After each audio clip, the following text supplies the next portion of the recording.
आज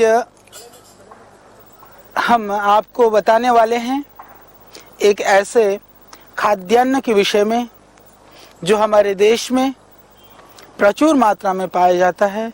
इसको मक्की बोलते हैं, मक्का बोलते हैं, मकई बोला जाता है, भुट्टा बोलते हैं। तो आइए आज हम बात करेंगे इस भुट्टे के संदर्भ में। हमने इसके ऊपर काफ़ी काम किया और मैं आपको बताना चाहता हूँ, प्रायः आपको पता है कि यदि हम मक्की की बात करें तो लोगों को ज़्यादातर पता है कि बरसात के आसपास के सीजन में भुट्टा जो है इसको भून करके खाने में बहुत स्वादिष्ट होता है। इसके अतिरिक्त इसके क्या औषधीय गुण हो सकते हैं, हमने इसके ऊपर काफ़ी काम किया और मैं आपको बताना चाहता हूँ। लोग मक्के की रोटी और सरसों का साग पंजाब आदि प्रांत के भी सुप्रसिद्ध भोजन हैं। वो शीत ऋतु में काल विशेष में हम सेवन करते हैं, परंतु उसमें और दूसरे अनाज मिला करके आप 12 महीना प्रतिदिन प्रयोग करने के लिए आप प्रयोग करें तो जो आपकी प्रोटीन की कमी है, शारीरिक क्षीणता है, वह दूर हो जाएगी। और जो मक्की उगाने वाले हमारे करोड़ों करोड़ों जो किसान भाई बहन हैं, उनके लिए उनके इस मक्की का उचित मूल्य मिलेगा तो किसान खुशहाल होगा, समृद्धशाली होगा।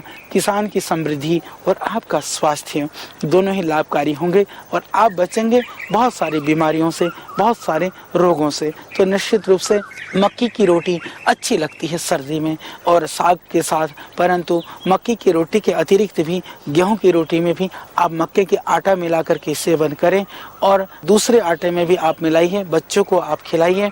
तो आटे के रूप में जैसे मैंने बताया, हमने भी आरोग्य आटा बनाया हुआ है, उस आरोग्य आटे का भी आप सेवन कर सकते हैं। तो दलिया के रूप में, आटा बना करके रोटी के रूप में, और आप कच्चे ही भून करके और सूप बना करके, काढ़ा बना करके, और इसके जो छिलक है ये पशुओं के लिए बहुत ही लाभकारी है। हालांकि यदि ये पत्ते ज़्यादा दे देते हैं तो उससे दस्त लगते हैं, परंतु यदि ये दे देते हैं तो इससे दस्त भी अवरुद्ध होता है।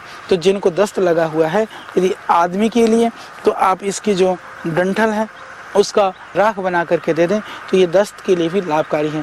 जिनको कोलाइटिस है, जिनको आंव है, 50 ग्राम इस मक्की के जो डंठल है, डंठल को 100 ग्राम बेल का पाउडर करें, डंठल 50 ग्राम का राख बना लें तो थोड़ा सा बनेगा 5-10 ग्राम, यदि वो बेल चूर्ण में मिला करके देते हैं तो उससे भी निश्चित रूप से आपको लाभ होगा। आपके कोलाइटिस के लिए, संग्रहणी के लिए, जो पेट की परेशानी है उसके लिए भी तो यह बहुत ही लाभकारी है, बहुत ही गुणकारी है।